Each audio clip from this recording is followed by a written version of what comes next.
This is Rick Sadler, founder of Hit and Run Candlesticks, and this short video is to show you how to set up the Trendicator on TC2000.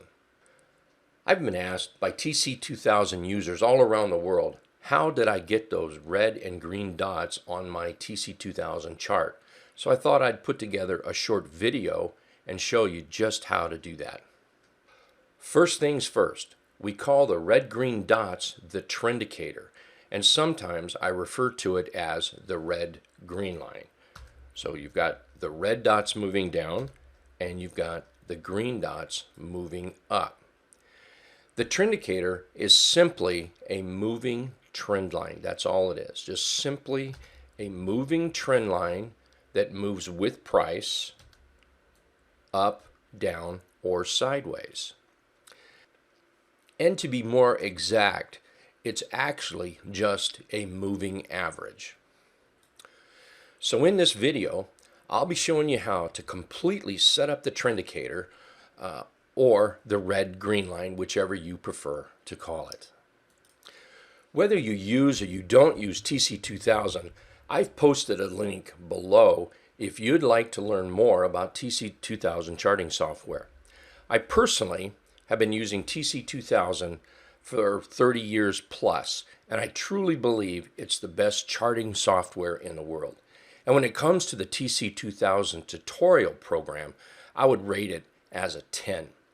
The link below will take you to the TC2000 webpage, and from there you can learn more about TC2000 and receive a $25 discount if you want to give it a try for a month. Okay, let's get started. Let's set up the Trendicator. Okay, as I said, the Trendicator is nothing more than a moving average. So we're going to set, the first one we'll set up just how I have it set up on my screen. And I use the 17 EMA and then I use the Trendicator. But I'll show you how you get to both of those. So the first thing let's do is let's set up a moving average. So I'm going to do it again. I'm actually going to turn this off. There we go. Turn that off. So now we no longer have the red-green dots. Now let's put those red-green dots back up there. So we're going to right-click and then left-click on Add Plot. And then we're going to put our first moving average up. So I'm just going to type MOV. That brings up the moving averages. I'm going to left-click on Exponential. Click on the top one here. That puts it, that connects, or that sets it up so that the exponential moving average is pulling off price. So we'll left click right there, and it comes out standard on the at the 50. So what I'm going to do is right click and edit that, and I'm going to change that to I'm going to change that to 17. And it really doesn't matter what color you have that. It doesn't matter that at all. In fact, what I'm going to do now that I've got it set up for the exponential last price, I'm going to actually turn it off so you can't see it. It's actually there, you just can't see it. And then we're going to click OK. The next thing we're going to do is right click, add, left click on plot, and then start typing VOLA. And that brings you up, the top one on the list here is volatility stop. So let's left click on volatility stop. Okay, kind of doesn't make sense right now. So let's start to make sense of this. Let's right click on volatility stop, click on edit, and then we're going to change this top number to 10, the true range period, we're going to change that to 10, and the true range multiplier, we're going to change that to 0.10. 0.10. So for an uptrend, we want to see green. So let's change this to green.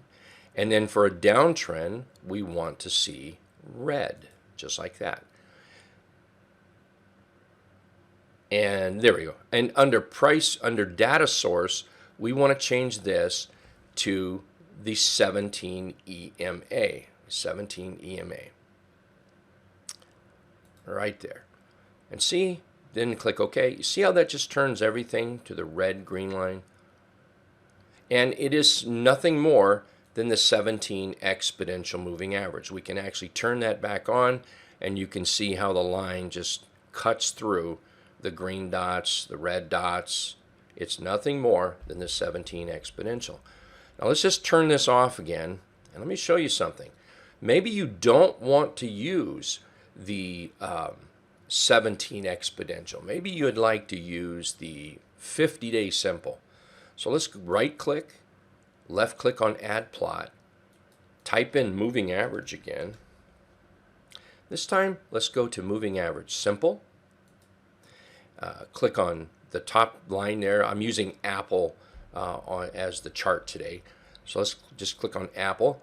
Now this is the 50-day simple moving average. All right. Let's come over here to our volatility stop, and let's right click, left click on edit, and under data source, let's change the data source to, I think it's this one here, to the 50-day simple moving average. There you go, just like that. And then you can go back to your 50-day simple moving average, and you can actually turn the opacity off so that you only see the dots. And now you can have the red-green line or the trendicator. That's pretty simple. That's how you do it. That's how you set the trendicator or the red-green line up on TC2000. Remember, down below I put a link to the TC2000 website if you'd like to learn more about TC2000, or maybe go to their tutorial page and learn a bit more about TC2000. Also, that link will get you a $25 discount if you'd like to give TC2000 a try. Again, this was Rick Sadler. I hope you enjoyed the video, and I've got a couple more of these coming up in the next few weeks. Thank you very much.